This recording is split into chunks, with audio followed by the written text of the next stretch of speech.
As far as we know, it's the only home to life in the universe. Why? What is it that makes our planet so special? The answers are hidden deep in the Earth's past. To find them, we must travel back in time to see the first humans walk the Earth, to ride continents on a collision course, face killer dinosaurs, dive into oceans full of bizarre life forms, feel the bitter chill of global ice ages, and experience the fury of cosmic missile attacks. We must travel back in time until we reach the birth of the Earth itself. Then we can piece together our planet's incredible story and discover why all of this, all of us, are here.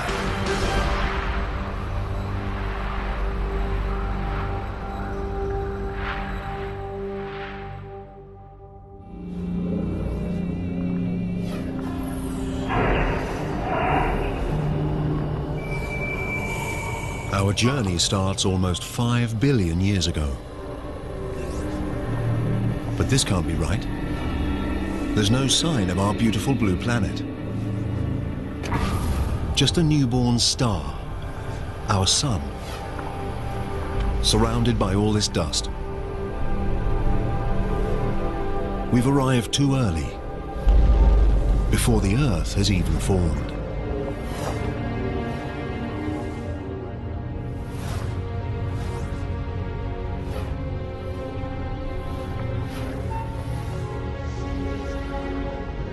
Speed up time, and we can see gravity pull the dust into tiny rocks. It hardly seems possible that something as complex as a planet is made from nothing more than dust and rocks.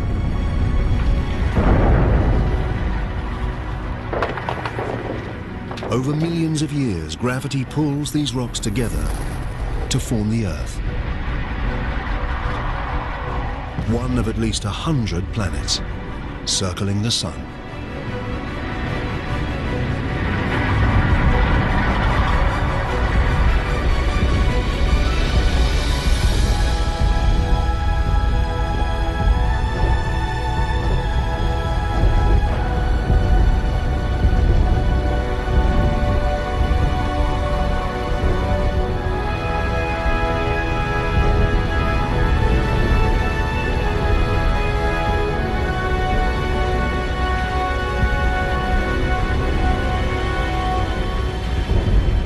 But 4.54 billion years ago, our planet looks more like hell than home.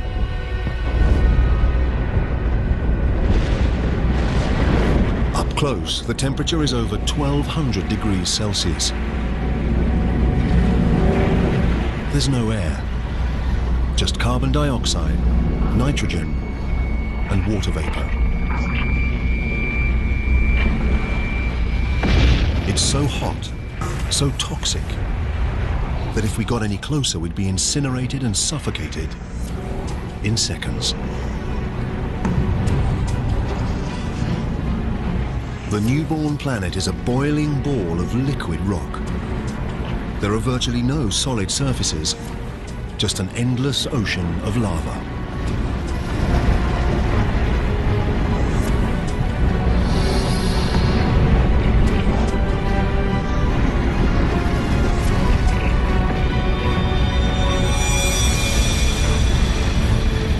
A young planet called Theia is heading straight for us. It's the size of Mars, and it's traveling at nearly 15 kilometers a second, 20 times faster than a bullet.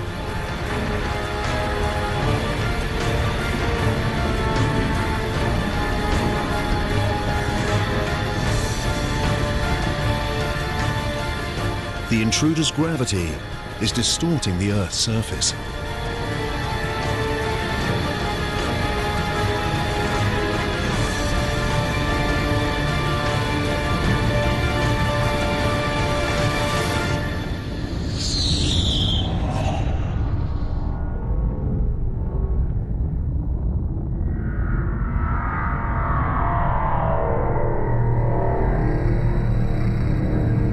blast wave races out around the planet. It's as though both young planets turn to liquid. Trillions of tons of debris blast out into space.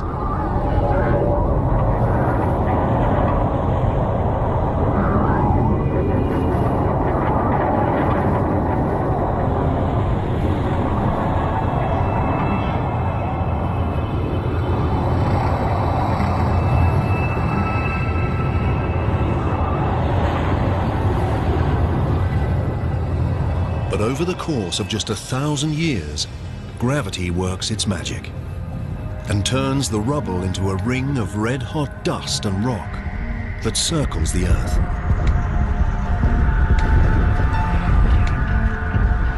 And now, from this ring a ball forms, over 3,000 kilometers wide.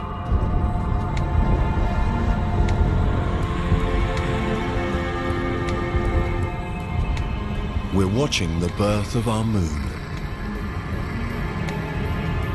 It's much closer than the moon we recognize, just 22,000 kilometers away, instead of about 400,000 kilometers.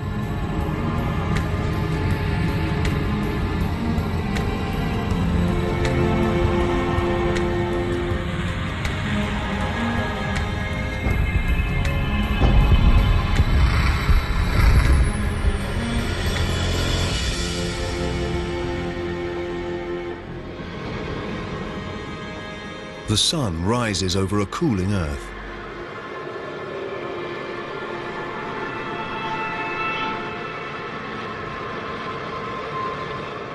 And sets just 3 hours after it rises. The impact has set the Earth spinning so fast that an entire day lasts just 6 hours. The days may pass quickly, but the Earth changes slowly.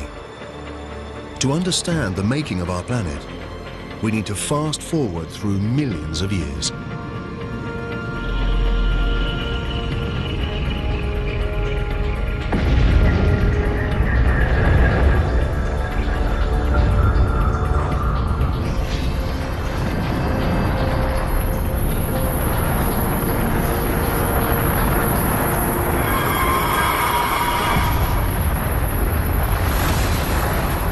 A hail of meteors.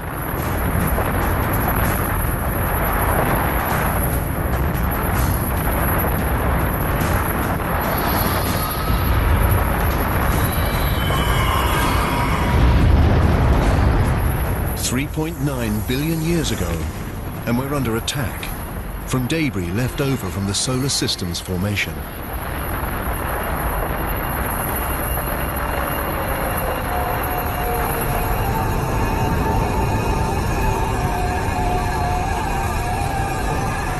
Look at these strange crystals inside the meteors.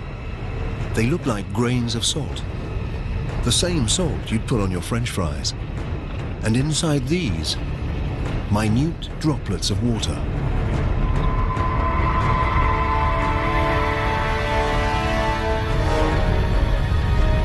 It seems these deadly missiles could contain the vital ingredient for life on Earth.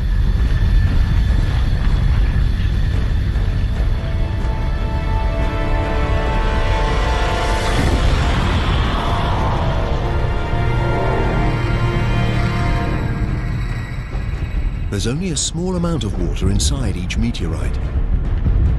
But as they bombard the Earth for over 20 million years, pools of water grow. The water collects on solid ground. The Earth's core remains molten, but its surface has cooled to around 70 or 80 degrees, just enough to form a crust. In the future, we could swallow this water when we take a drink. Every sip, every puddle, every drop of water in every ocean is billions of years old. And it may have traveled millions of kilometers to reach us, carried inside a meteor.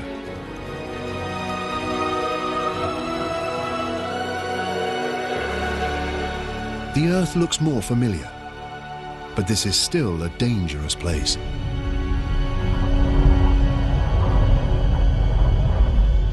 This wind is as fast, perhaps faster than the most destructive hurricane.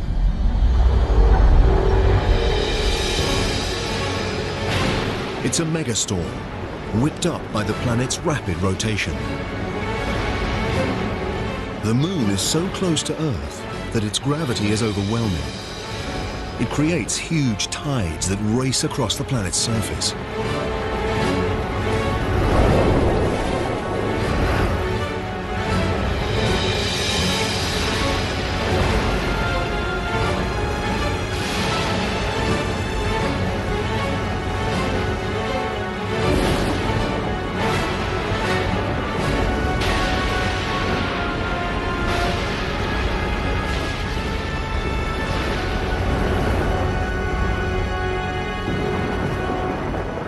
But over time, the Moon moves away.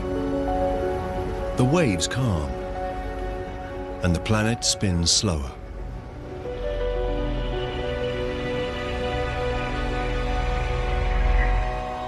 "700 million years after the planet's birth, life-giving water covers its surface.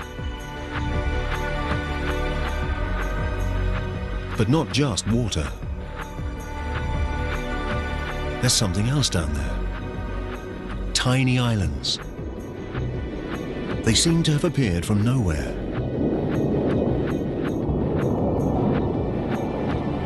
Until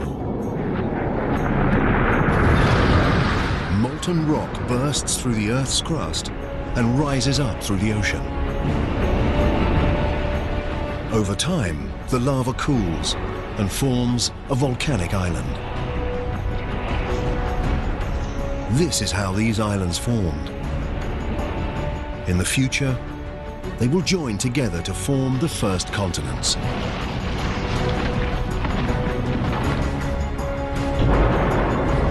The infant Earth has water and land. It's beginning to look like the planet we call home. But the atmosphere is toxic, and the temperature is scorching. Nothing could live here.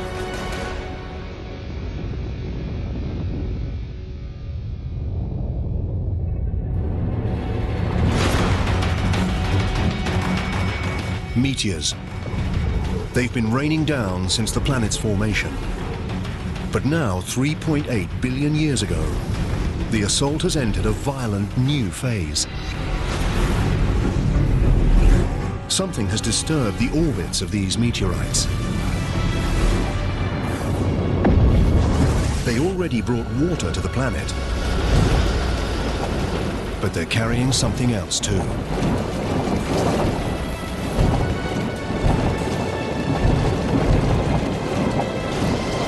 As the meteorites dissolve, they release their minerals and transport carbon and primitive proteins, amino acids, from outer space to the bottom of the ocean.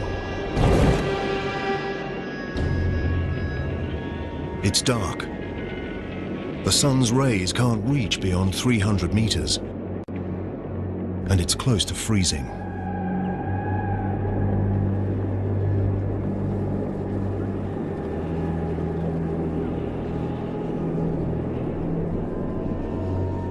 This must be a mirage.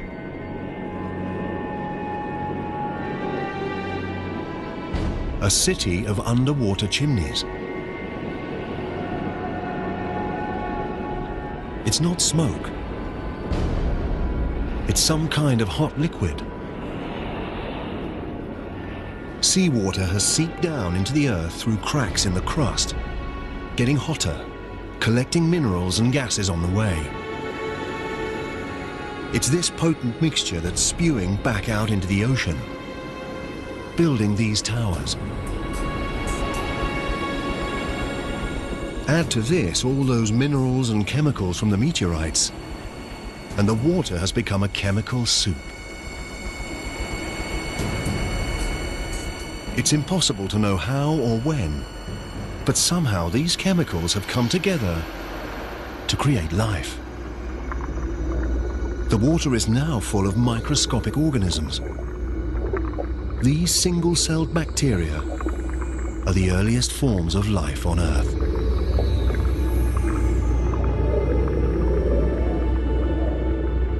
This is a defining moment in the making of the planet. Microscopic life is underway. To find more complex life, we need to travel forwards through time to 3.5 billion years ago and a shallow ocean.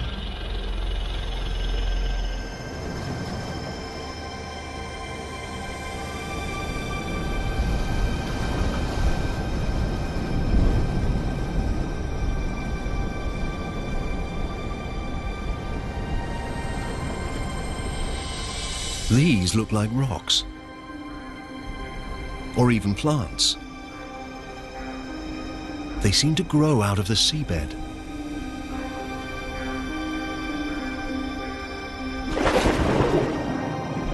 Each is a mountain of living bacteria, a colony called a stromatolite.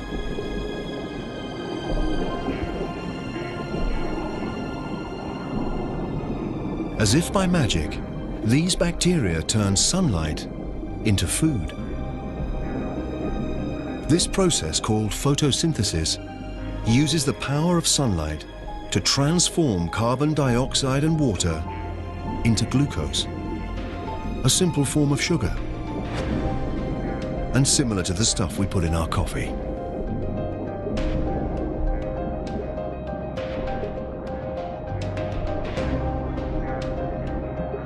And this magical transformation releases a byproduct, a gas called oxygen.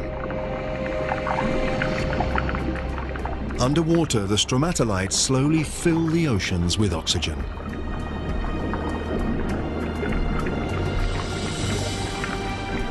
The oxygen turns traces of iron in the water into rust. This falls to the ocean floor to form deposits of iron-rich rock. One day we'll use this mineral to build bridges, ships, and skyscrapers.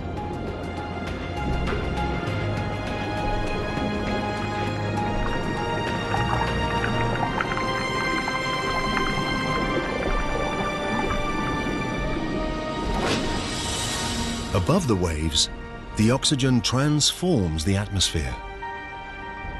These stromatolites are creating the single most important element for life on Earth. Without them, virtually every living thing wouldn't exist.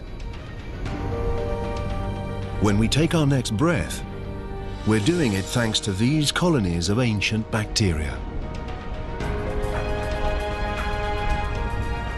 Over the next 2 billion years, oxygen levels continue to rise. And as the planet's spin slows, the days get longer.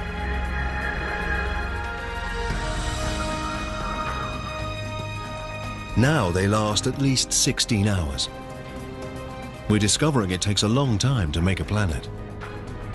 1.5 billion years ago, 3 billion years after the planet's birth, and there's no complex life. No plants, no dinosaurs, no humans. But the Earth has something that no other planet has. A force with the power to change everything.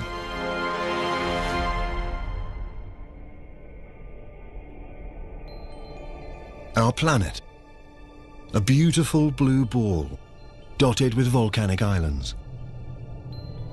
1.5 billion years ago, it's home to primitive life.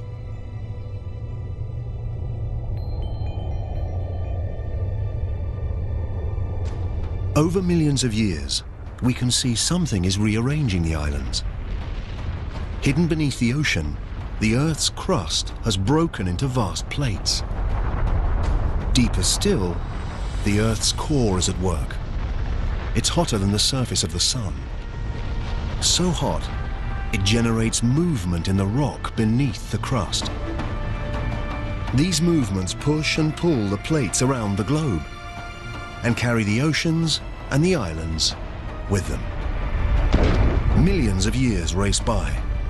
Seeing it like this, our planet seems active, changing, alive. Over 400 million years, a vast new supercontinent takes shape, called Rodinia.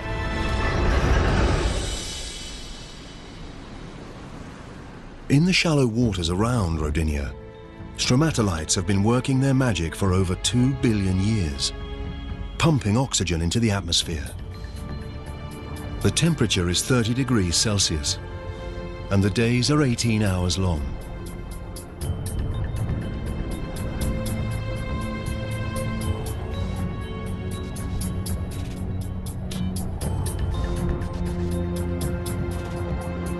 But this looks more like Mars than Earth.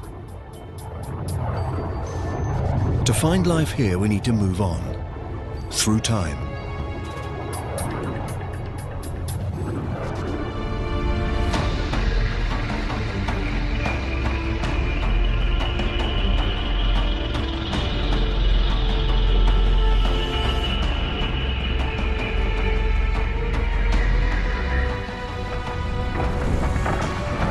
The state of Washington,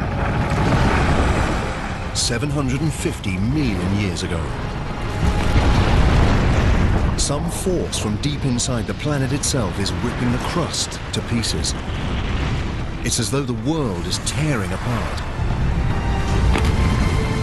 And there's only one force powerful enough to do this: heat. It escapes from the Earth's molten core, stretching and weakening the crust. Centimeter by centimeter, year by year, the great supercontinent is splitting in two.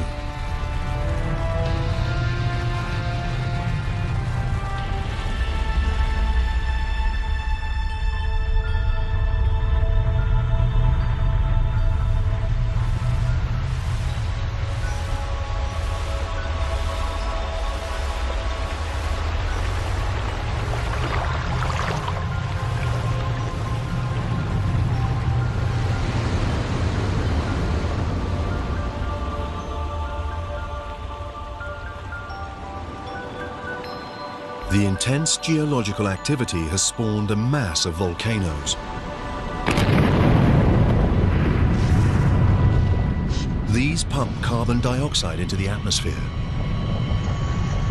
There's smoke and gas everywhere.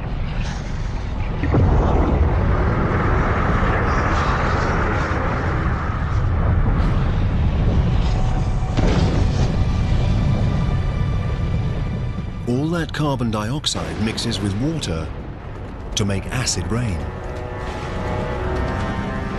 The rocks absorb the acid rain, including its carbon dioxide. And there are a lot of rocks on the Earth right now, exposed when the continent tore apart. So many that vast quantities of carbon dioxide are absorbed out of the atmosphere and locked up in the Earth's rocks.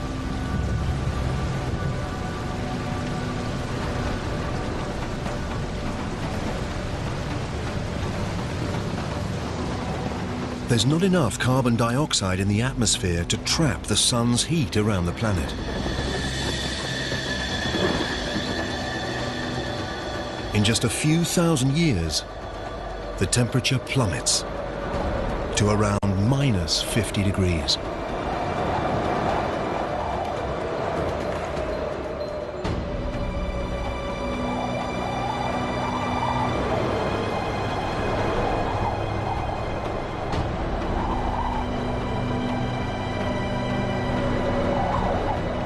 This frozen wasteland is southern Australia, 650 million years ago. It's the start of what some scientists call Snowball Earth, a period they believe to be the longest, coldest ice age ever to grip the planet. a vast wall of ice, thousands of meters high. The ice is unstoppable. The more ice there is, the more sunlight it reflects away from the planet, and the faster the ice spreads. And there's a second ice sheet, just as high. The two sheets spread away from the poles towards each other to meet at the equator.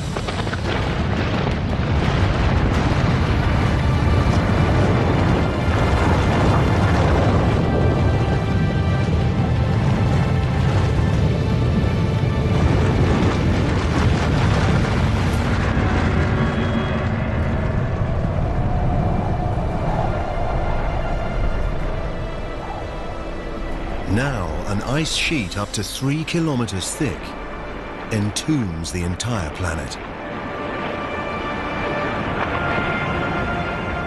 First, the planet was a molten ball of fire. Now, it's a frozen ball of ice. Virtually all the sun's light and warmth reflects back into space.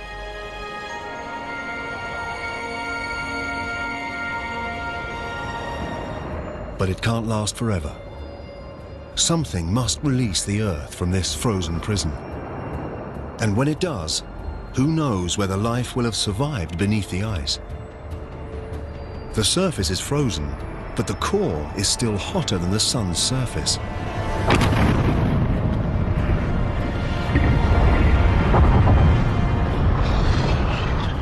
Volcanoes have been erupting since the world began to freeze. But up until now, even their heat and power made no impact on the ice.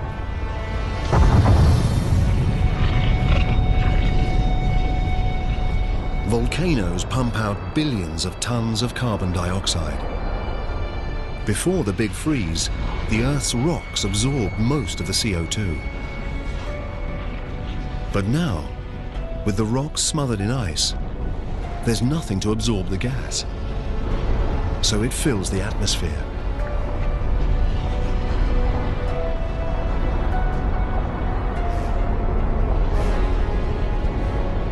Like a blanket, it traps the sun's warmth around the planet.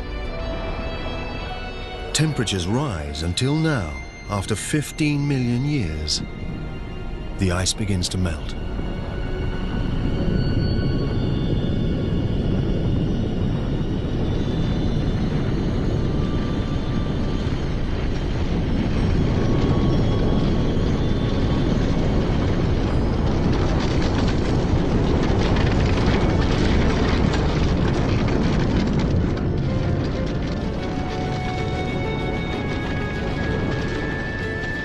It's thought that during Snowball Earth, the ice pushed the crust down. Now, as it melts, the crust bounces up.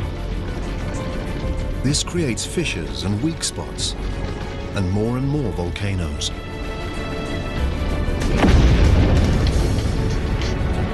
These volcanoes release more carbon dioxide and push the temperature up even higher.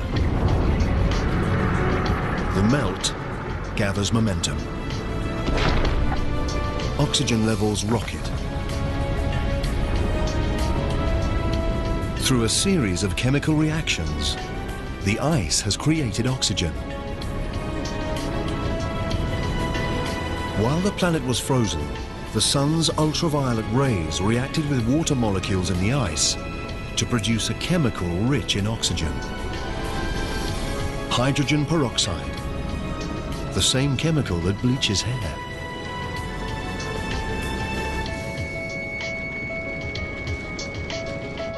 Now, as the ice melts, the hydrogen peroxide breaks down and releases massive amounts of oxygen.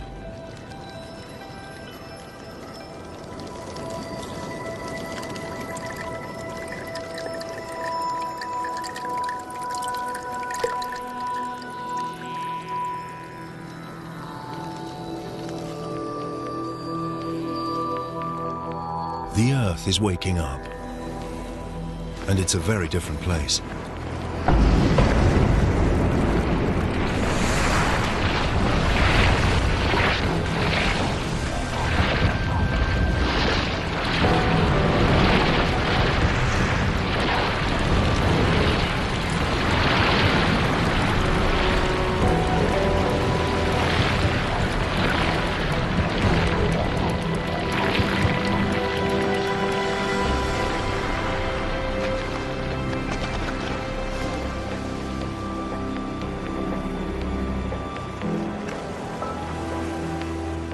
Now, 600 million years ago, the atmosphere is warmer.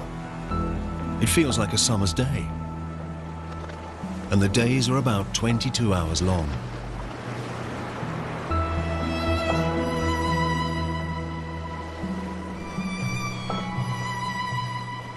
Add all this water, and it's the perfect recipe for life.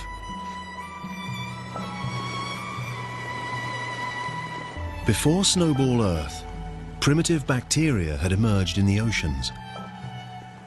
But surely they couldn't have survived an ice age 75 times longer than the entire span of human history. If something has survived, then our best chance of finding it is where we last saw life, in the ocean.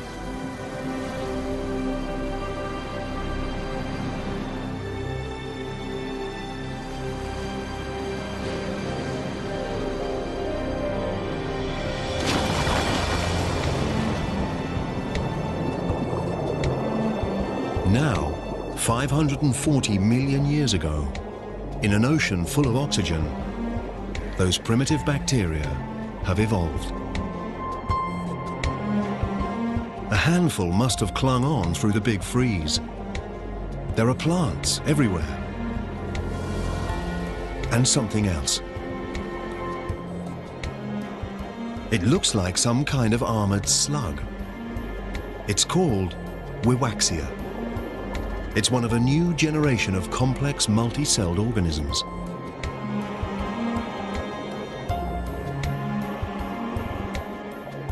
We're entering one of the most dynamic periods in the Earth's story, the Cambrian explosion. Increased oxygen levels allow creatures to grow larger and develop bony skeletons. There are worms, sponges, and these. They're trilobites, distant relatives of insects, lobsters, even scorpions.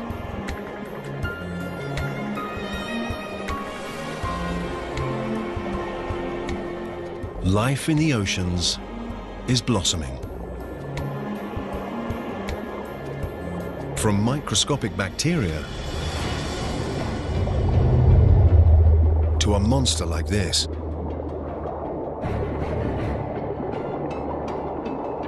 This is Anomalocaris. It's about 60 centimeters long.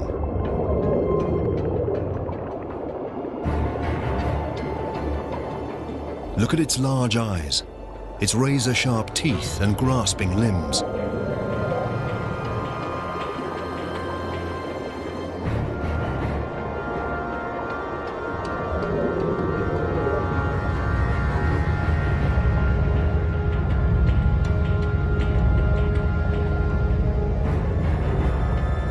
All Anomalocaris has to do is take its pick.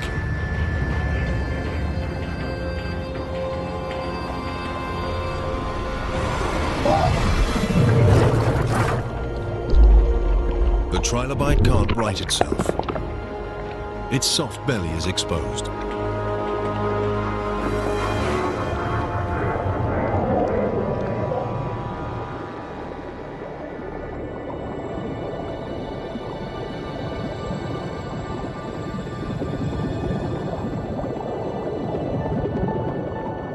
These are Picaia. They're just 5 or so centimeters long, but they've got what may be the first ever spine. Over millions of years, this simple structure will evolve into the spine that keeps us standing erect. And creatures are beginning to take on familiar forms.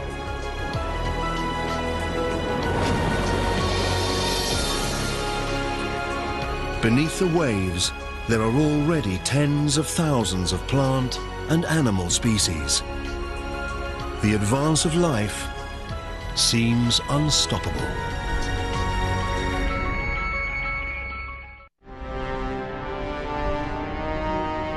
We're looking for life on land. 460 million years ago, and the plates have moved again. Below lies a new continent, Gondwana. It's a warm 30 degrees Celsius. Oxygen levels are close to those in which we live. The land should be covered with plants, crawling with creatures. But there's not much here, beside a few patches of algae.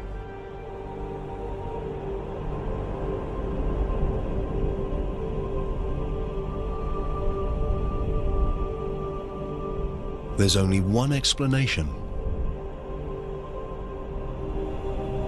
the sun.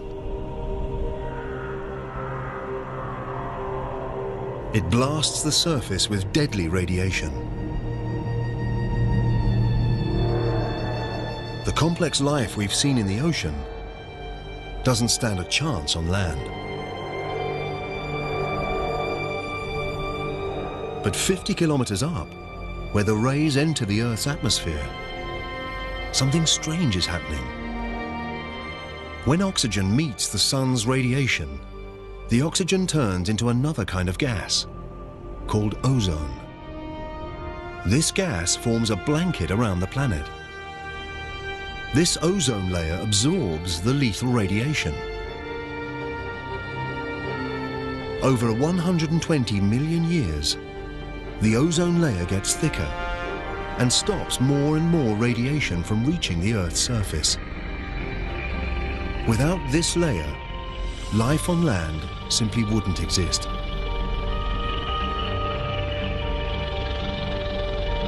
Now, shielded from radiation, life blossoms. Those small mossy lumps are the first land plants. And they're pumping out even more oxygen. Levels soar.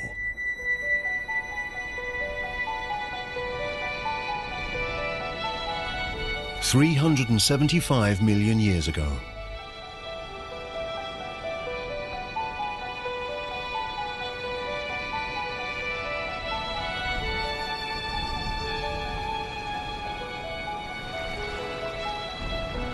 There's something down there, in the water. It's moving, swimming.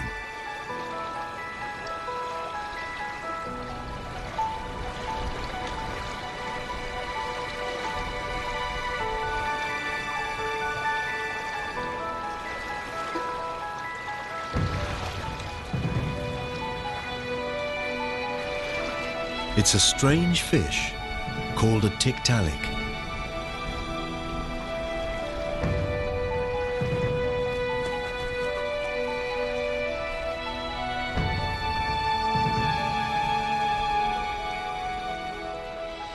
Its neck allows it to raise itself up.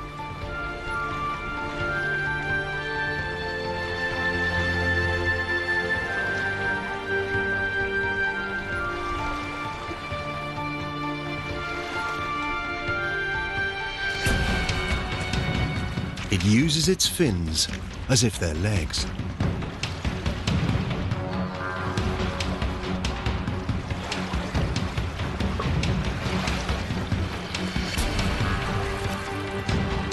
And moves out of the water, where plant life is exploding. Over 15 million years, these creatures called tetrapods evolve. They grow stronger limbs and spend more time out of the water, until 360 million years ago, they make the land their home. It's from a creature like this that all four-legged vertebrates will evolve. Dinosaurs, birds, mammals, and eventually you and me.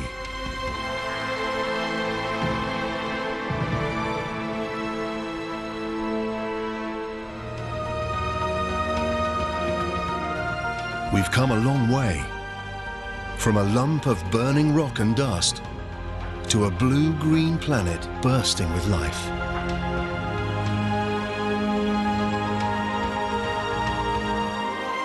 There are still no humans, But there are fish, plants, and this. It's a dragonfly. A dragonfly the size of an eagle. This giant is called Meganeura.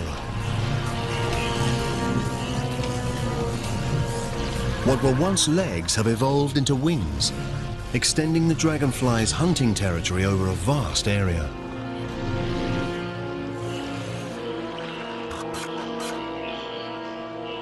There are millipedes, spiders, all sorts of bugs down there. These creatures, called arthropods, were among the very first to set foot on land. They've already been around for hundreds of millions of years. They look almost identical to the bugs that invade our homes today. Except for one big difference. Like Meganeura, they're monsters. We've stumbled into a lost world of giants, where millipedes are 2 meters long, and scorpions the size of wolves. All the oxygen in the atmosphere allows their respiratory systems to be more efficient and frees up space for their bodies to grow. A lizard-like creature called Hylonomus. The creatures we've seen so far laid their eggs in the water.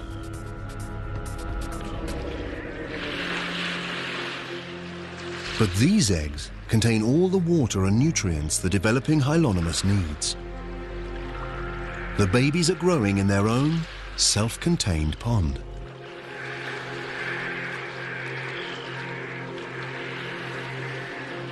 The egg is a major evolutionary breakthrough.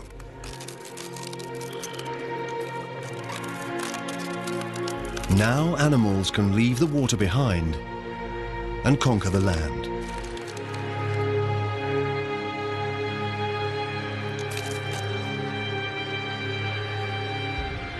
This baby Hylonomus will lead the advance.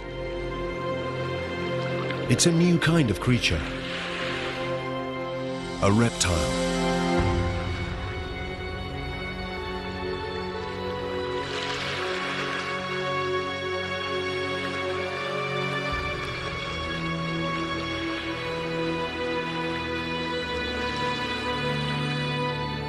Inevitably, with life comes death.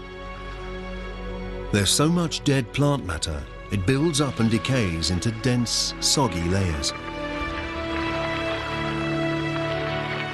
Over hundreds of millions of years, rocks will cover these layers. Heat from the Earth's core and pressure from the overlying rocks will transform the layers of dead plants into seams of coal. Each lump of coal we burn today to warm our homes and fire our power stations is made of plants that died 300 million years ago.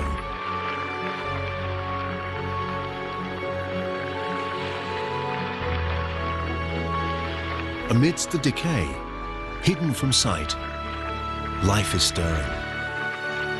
Soon seeds will germinate, plants will grow, and this wasteland will live again. Life seems to have conquered the planet.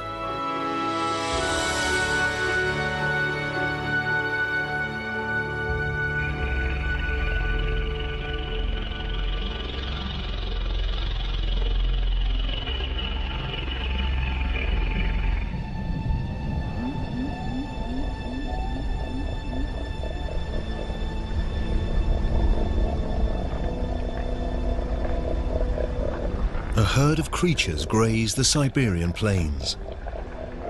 They're not dinosaurs. They won't set foot on Earth for at least another 20 million years. But they're big. Evolution has taken a huge leap forwards. The small lizards we saw earlier are now giant reptiles. These are scutosaurs, the distant relatives of turtles. They're plant eaters. And if the plant eaters look this tough, the carnivores must be seriously mean.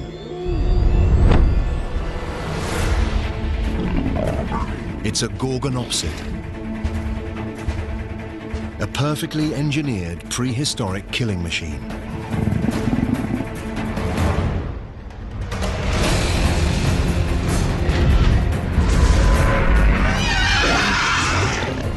The gorgonopsid's saber teeth have wounded the scutosaur.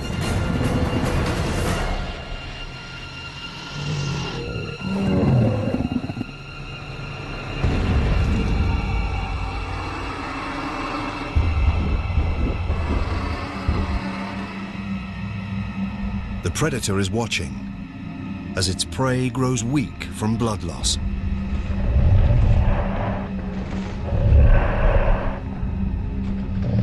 Until, hold on,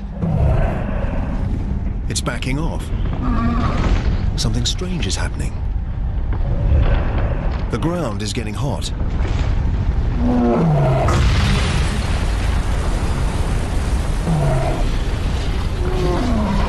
There must be enormous pressure beneath the surface.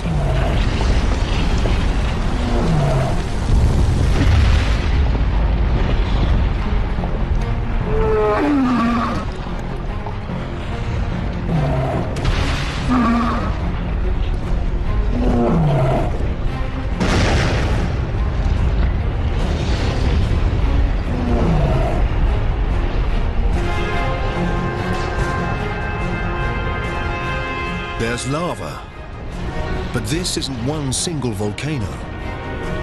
The entire landscape is erupting. It's a flood basalt eruption. A massive plume of mantle is rising up from deep inside the earth, pushing molten rock out through fissures in the Earth's crust.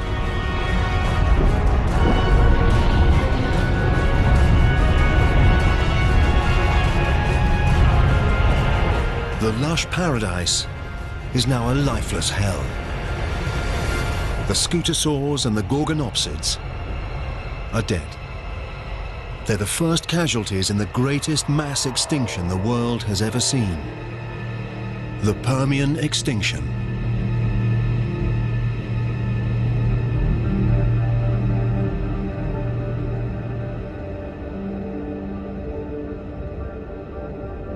On the other side of the continent of Gondwana, it's as if nothing happened.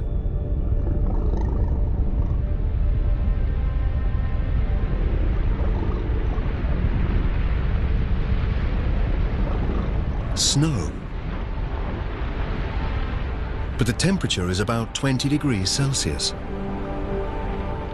It's not snow, it's ash. Fallout from the eruption some 16,000 kilometers away.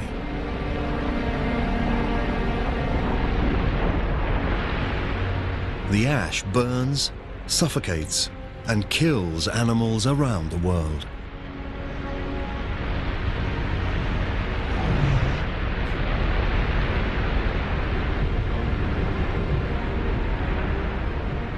The atmosphere is full of sulfur dioxide from the eruptions. As it rains, the gas turns to sulfuric acid and burns everything it falls on.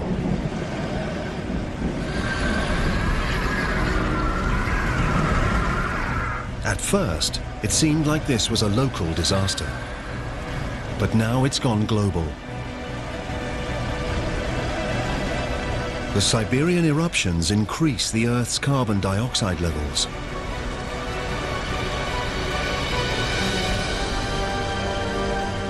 The atmosphere gets hotter. Water evaporates. Vegetation dies. We thought life had finally found a foothold.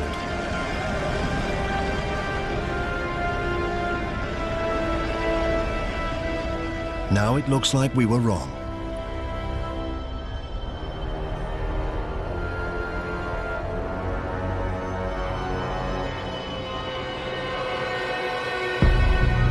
There are no signs of life on land, but in the oceans,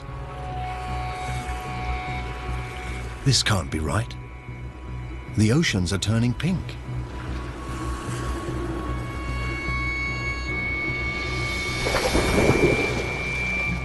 And the plants, the trilobites, the predators, everything's gone. Everything except for this pink algae. The new hotter atmosphere must have heated the oceans and stripped them of oxygen. Now, nothing except algae can survive in the stagnant water. The Siberian eruptions are transforming the entire planet. Nothing, not even the deepest ocean floor, is beyond their reach. Look, bubbles.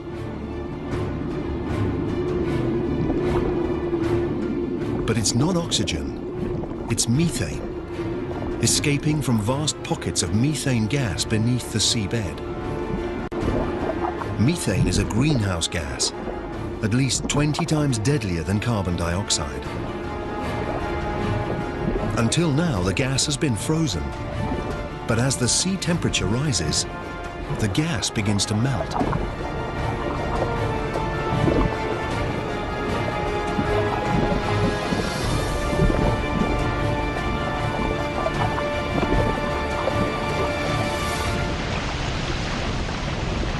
Released into the atmosphere, this powerful gas pushes up temperatures even further, up to almost 40 degrees, 6 degrees hotter than before the Siberian eruptions.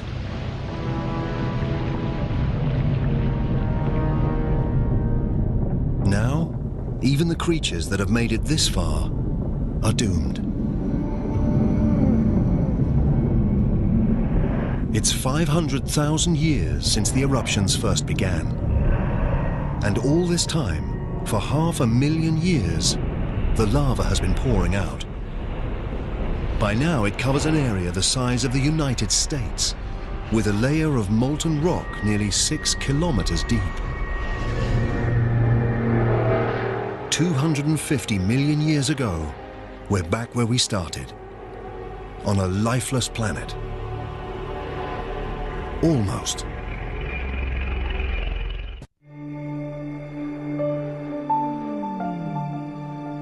It's 50 million years since virtually all life on Earth was wiped out, and the planet has been transformed.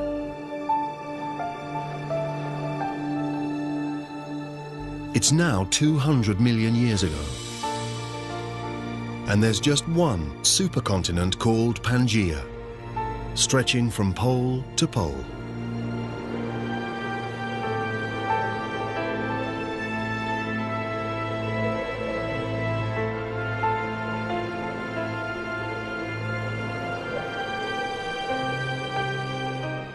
After the trauma of the mass extinction, the planet is healing.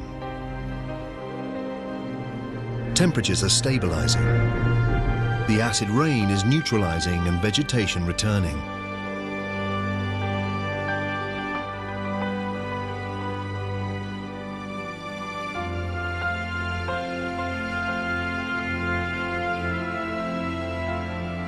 And with 95% of all life on Earth wiped out, the field is open for a new species to emerge. One that will dominate the planet like no other before or since.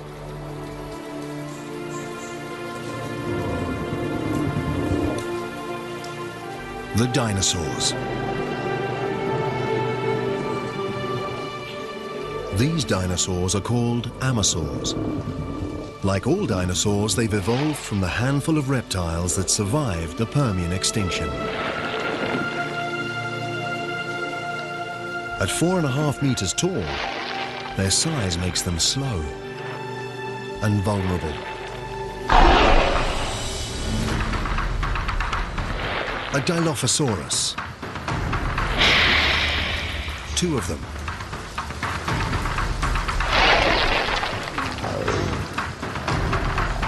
They're small and fast.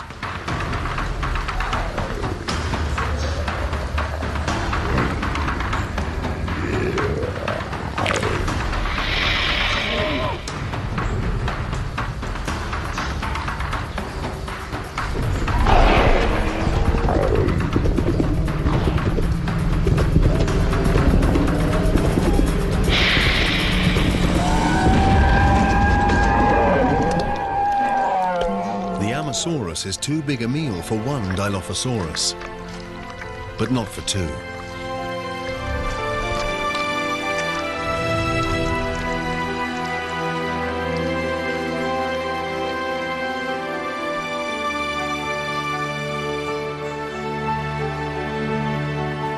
The dinosaurs have repopulated the Earth, but no species can tame this restless, volatile planet.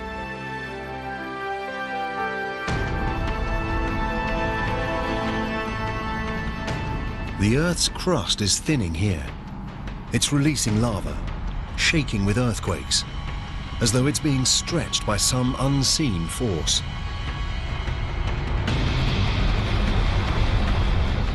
And the same thing is happening all the way down what will be North America's eastern seaboard.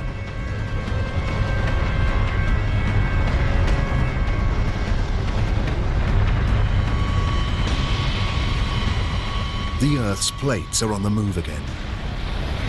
190 million years ago, the great supercontinent of Pangaea breaks up.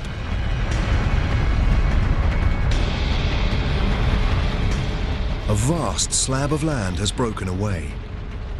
It creates a chasm, and this fills with a new ocean called the Tethys, over what will one day be the Middle East.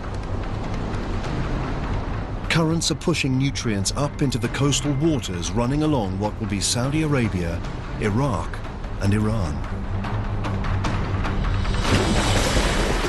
And the nutrients attract fish in their millions.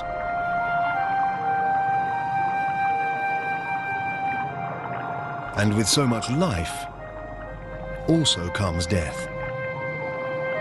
Dead fish and plankton carpet the ocean floor.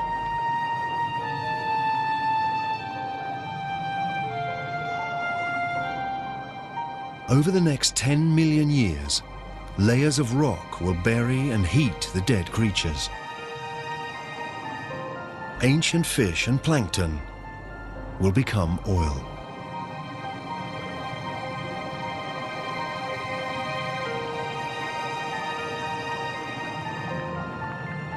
Every liter of fuel in our cars, every piece of plastic on the planet, the paint on our walls, the carpet under our feet, even the soap we wash with, almost all originated in this way.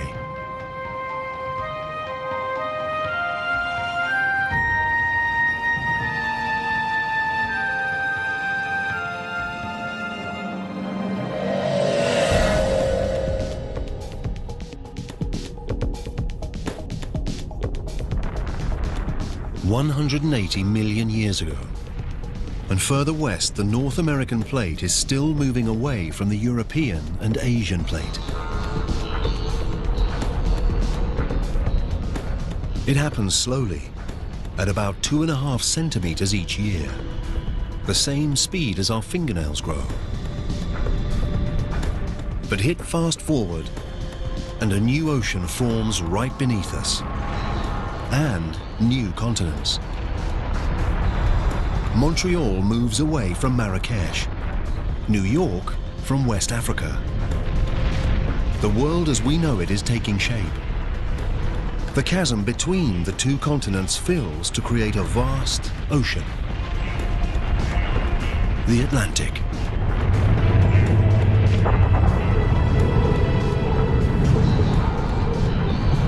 And there, in the middle, a volcano.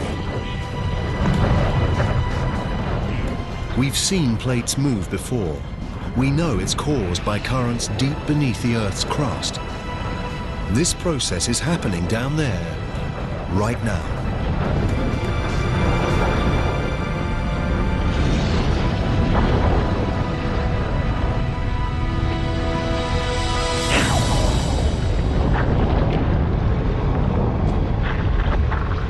The entire sea floor has been torn in two and pushed up into a ridge of mountains and volcanoes.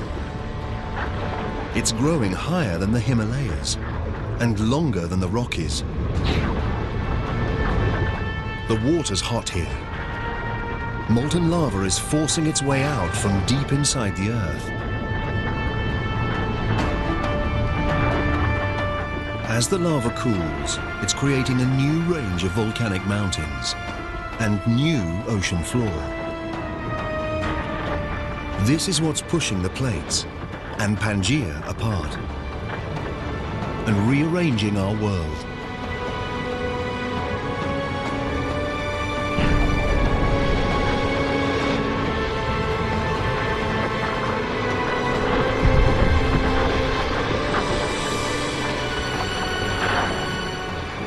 It's this geological activity that makes the Earth restless, creative, unique.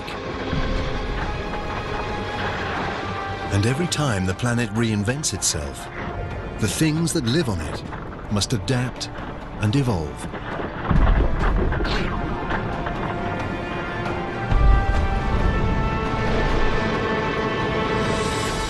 Things like these, they're ichthyosaurs. Their reptile ancestors lived on land, but as the planet changed, so did they. They grew fins and moved into the newly formed Atlantic Ocean.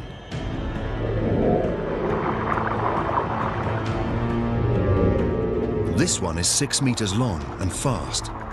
It travels at about 40 kilometers an hour.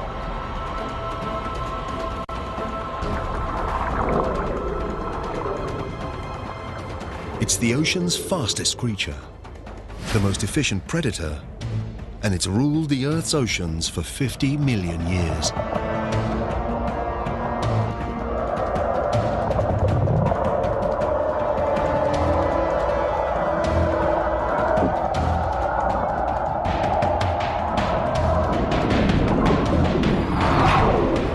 But now there's a new contender for the crown.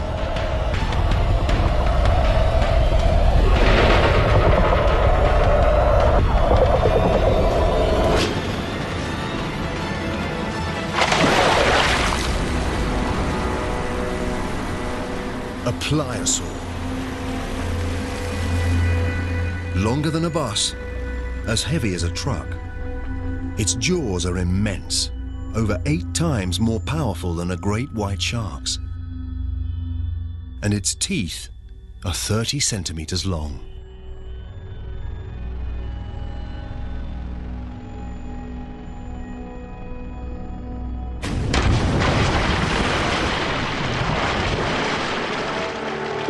The Earth, and the creatures that live on it, has changed beyond recognition.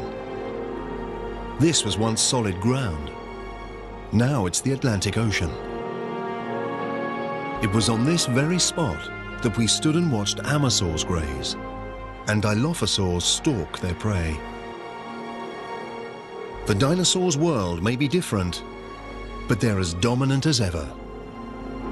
They appear invincible.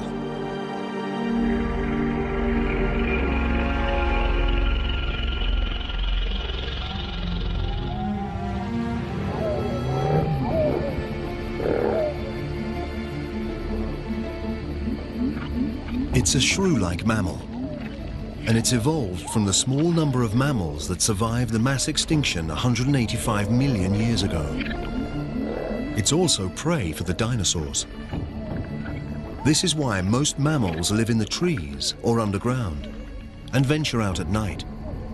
Mammals are no threat to the dinosaurs.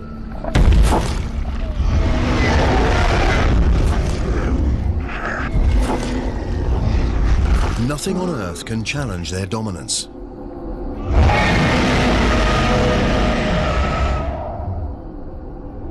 Nothing on Earth.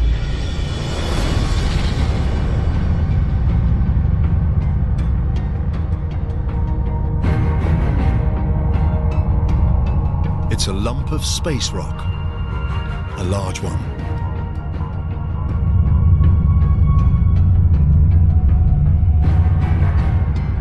This asteroid is about 10 kilometers across, bigger than Mount Everest.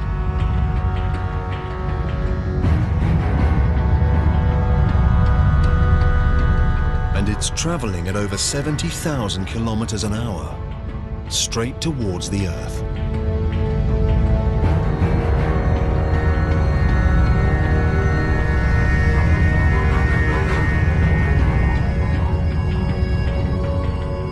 heading for the Gulf of Mexico, just off the Yucatan Peninsula.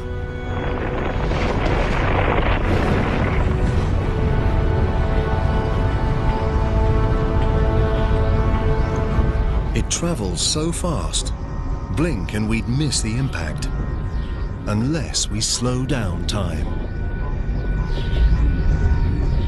It's a split second that will change the world forever.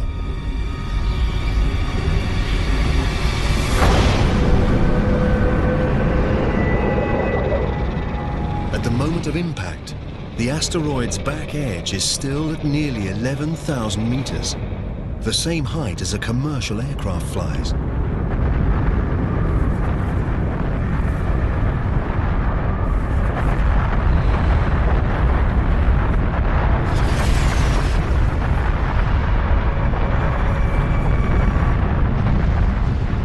The asteroid strikes with such immense force, it destroys everything it hits. Even the asteroid itself instantly vaporizes.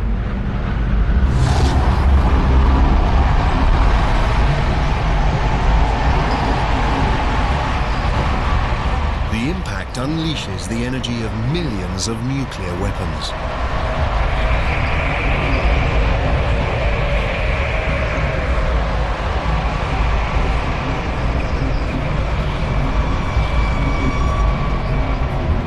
Nowhere is safe, not even way up here. Some of these boulders are as big as entire city blocks.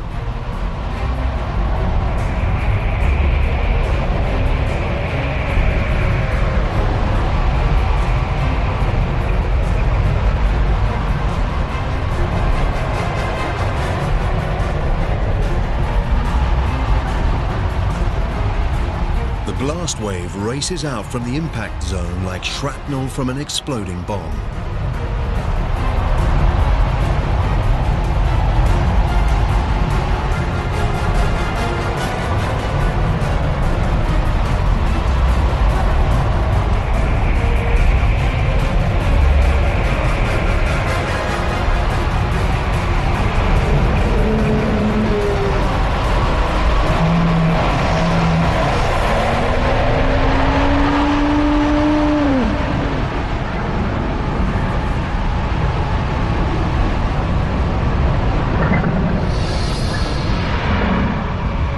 After impact, thousands of kilometers from where the asteroid struck, the Earth is under attack from every direction.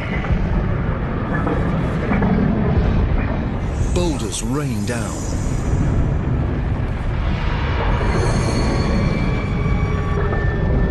Earthquakes shake the ground.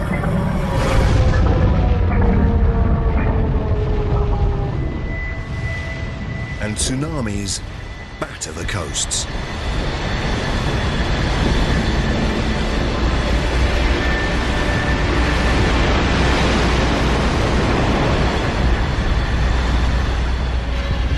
But the onslaught has only just begun. The plume of molten rock and dust spreads out and engulfs the planet. The entire sky is acting like a giant sun lamp.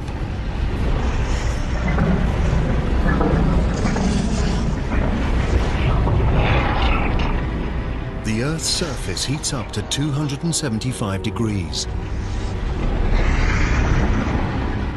Vegetation begins to spontaneously ignite.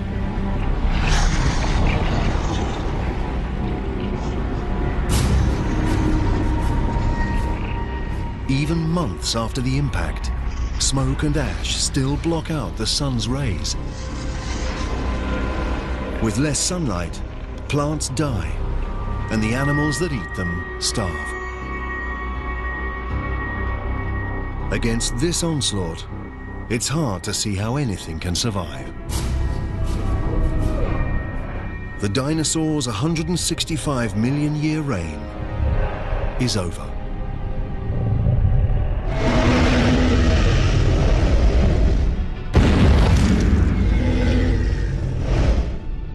But the dinosaur's demise is an opportunity for another species.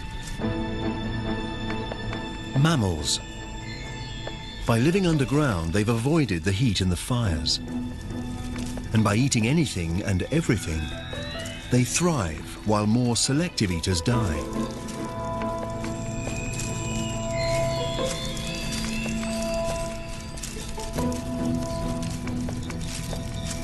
These are the unlikely inheritors of the dinosaur's crown.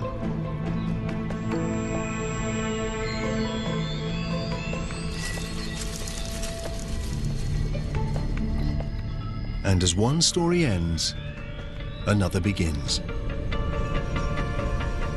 With the dinosaurs out of the way, this could be our ancestors' chance.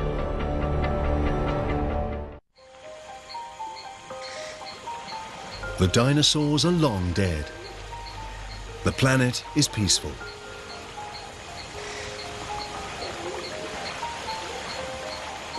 In this new world, our mammal ancestors are evolving.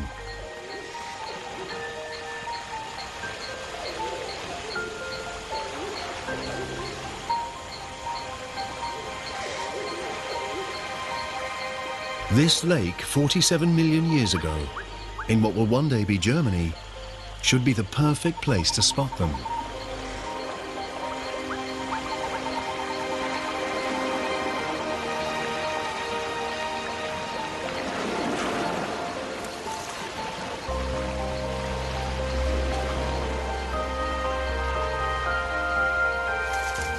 This isn't like the mammals we saw earlier. Its eyes and brain are bigger. This is Darwinius massillae, or Ida. She looks nothing like us, but fossil evidence from our own time tells us these creatures could evolve into monkeys, apes, and eventually humans. We're looking back through 47 million years of evolution to what may be one of our earliest known ancestors.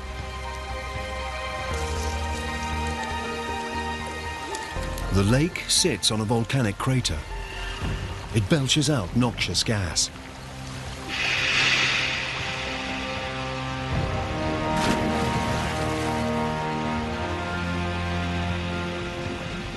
Now, the lake that killed her will preserve her in its oxygen-depleted depths.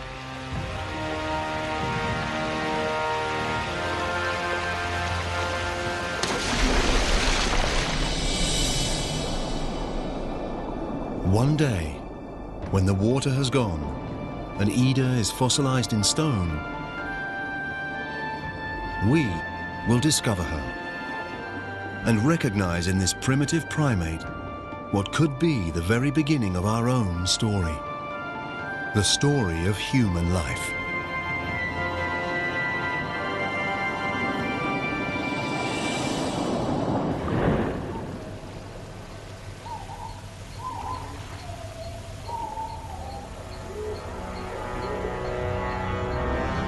We're closer to understanding how everything we've seen, from ocean bacteria, through walking fish, and subterranean rodents, leads to us, and to understanding how our planet was made.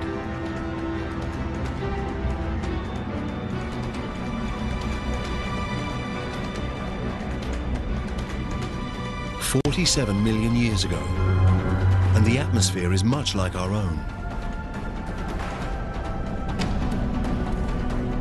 The temperature is 24 degrees Celsius, and a day lasts just under 24 hours. The Earth we're looking at now is almost identical to the planet we call home. Almost.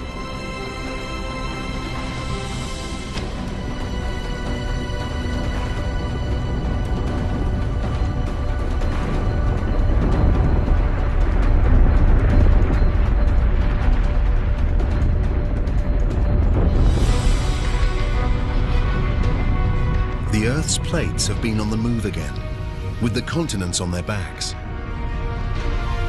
India moves north towards Asia.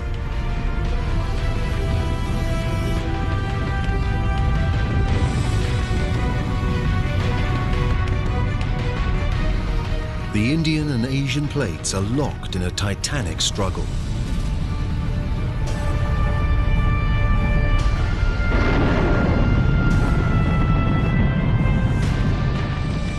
Neither plate is winning. Both plates begin to buckle. What was once ocean floor contorts upwards along a 2,500 kilometer line.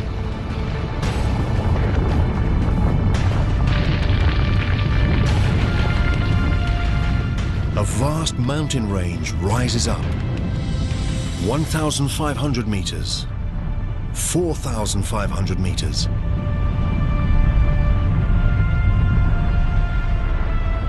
Now over 8,000 meters.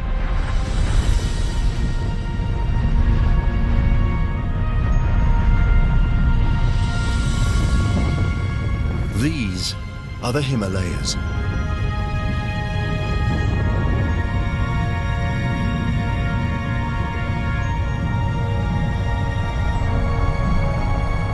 And there it is, the highest mountain of all, Mount Everest.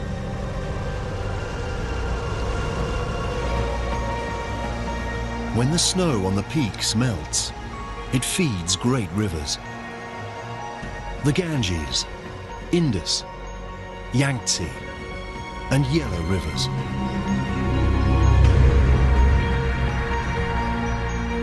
The Himalayas are like a vast water tower. One day their rivers will supply water for almost half the world's population.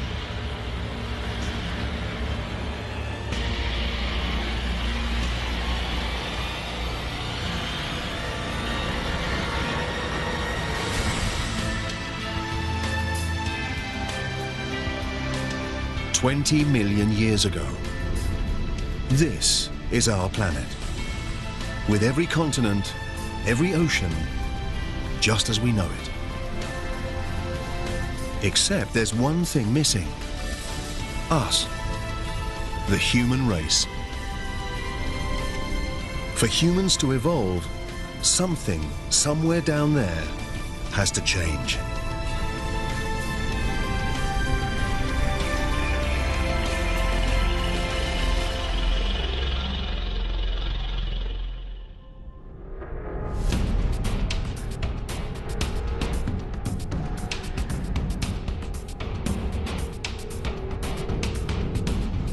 Along Africa's east coast, between the plates that make up the Earth's crust, a great rift opens up.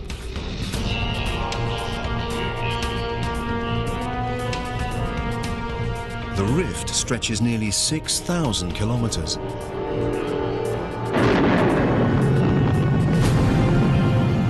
Along its edge, mountains grow.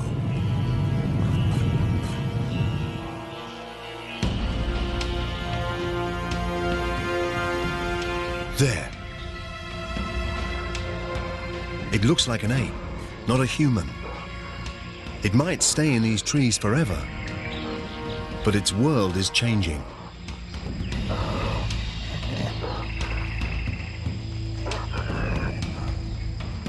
The growing mountains act like a wall. They stop moisture from the Indian Ocean passing over the land. It's getting hotter and drier. The lush rainforest is becoming arid savanna. The new hotter climate destroys the creature's habitat.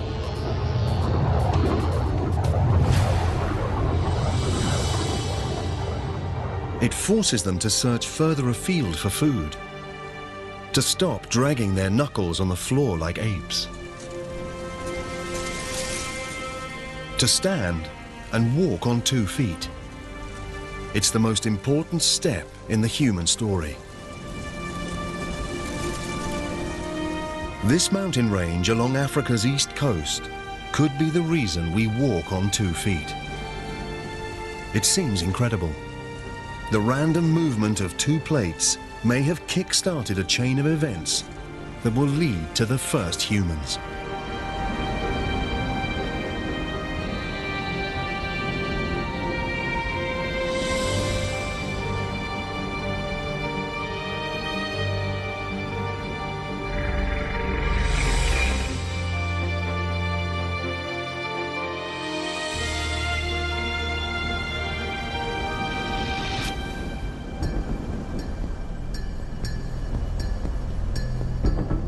man and child. It could be a scene from our own time, but it's 1.5 million years ago. These are an early species of human called Homo erectus. And these are the first footprints like our own. Civilizations past and present, everyone that's ever lived, the greatest inventions, the most brilliant ideas, human history in all its complexity and splendor begins here and now.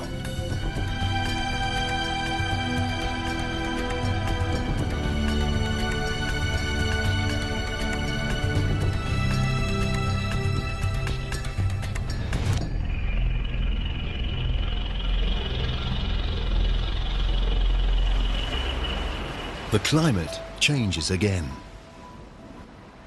70,000 years ago, sea levels fall. The gap between Africa and Arabia shrinks down to just 13 kilometers. The Red Sea is narrow and shallow enough for this small group to cross out of Africa. They're another, later species of human called Homo sapiens.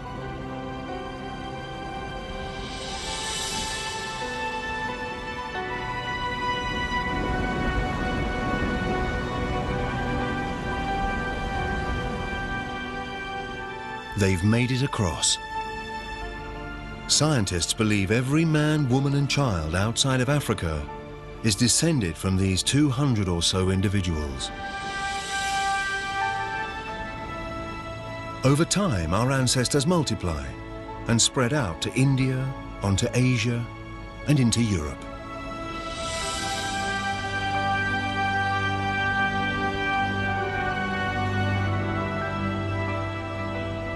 But while humans head north, a giant wall of ice travels south.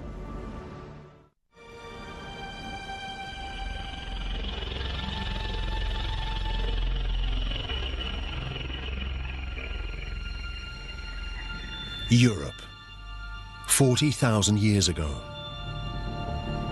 Our Homo sapiens ancestors are arriving, only to find a world that's changing fast. It's getting colder. It should be the height of summer, but the plants are frostbitten. The rivers are frozen.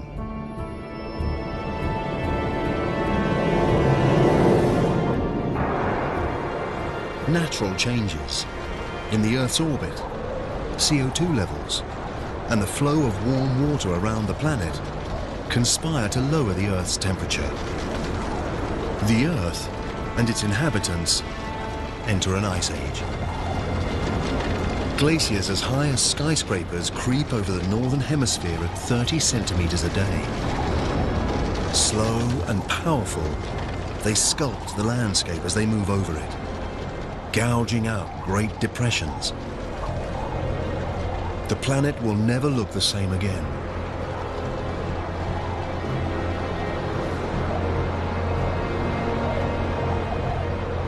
Now, around 20,000 years ago, they grind to a halt. Much of the northern hemisphere is covered by ice sheets up to 2.5 kilometers thick. With trillions of gallons of water locked up as ice, sea levels fall.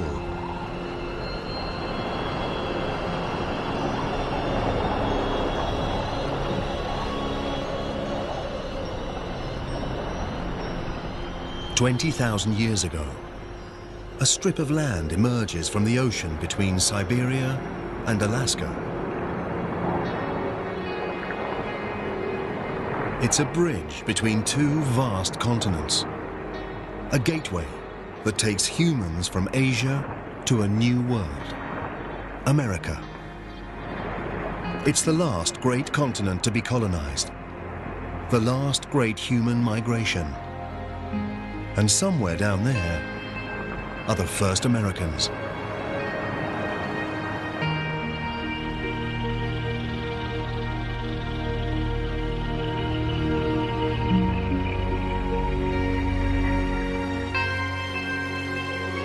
Now, 14,000 years ago, the changes that triggered the Ice Age go into reverse.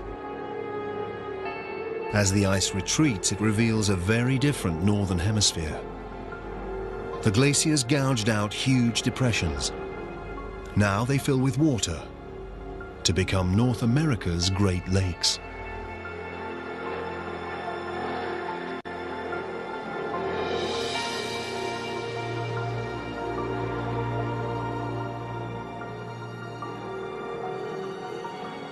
"6,000 years ago, the ice retreats back to the poles, to the Arctic and Antarctic.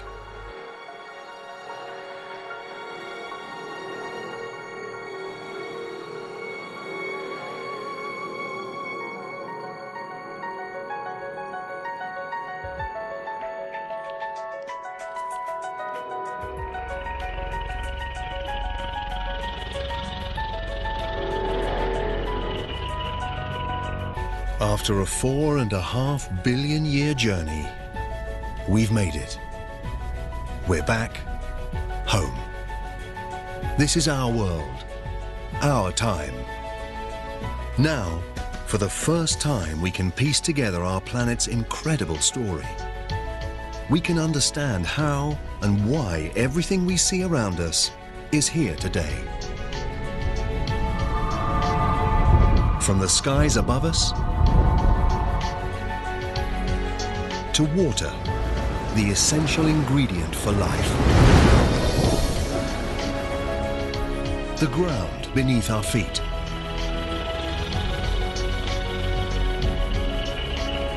And finally, life.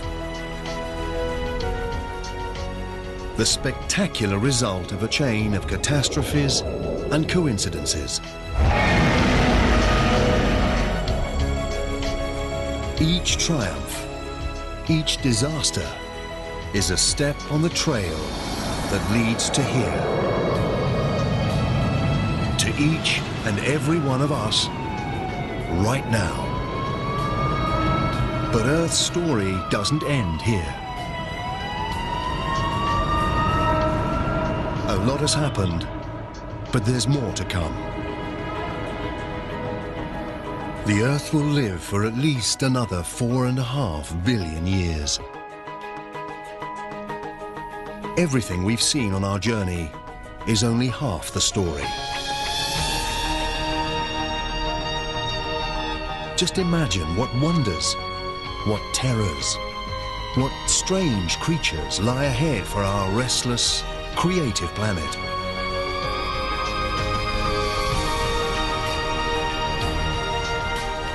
The next chapter of Earth's story is still to be written.